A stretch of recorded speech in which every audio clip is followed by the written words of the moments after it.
Good morning mga boss. Kamusta?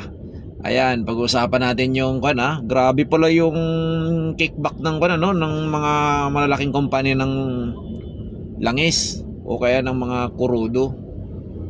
Wala pang 2 linggo, biruin mo, nagtaas sila ng presyo.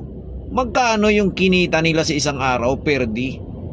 Grabe, 3 billion. Ayun, binanatan sila sa Senado, no? Galit na galit si Senador Rodante Marcolita sa kanila.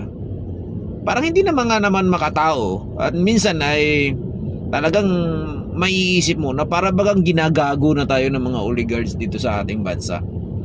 Ito nga ang masakit eh. Sabi nga ni Senador Loren Legarda, yung inangkat nyong langis, yung inorder nyo, ay hindi pa nga nadating. Yung ibinibintan yung langis is stock yan at umabot lang ng ang presyo niyan nasa 50 to 60 pa lang ang presyo. Tapos ibininta nyo within 2 weeks, wala pang 2 weeks ay 100 plus. My God.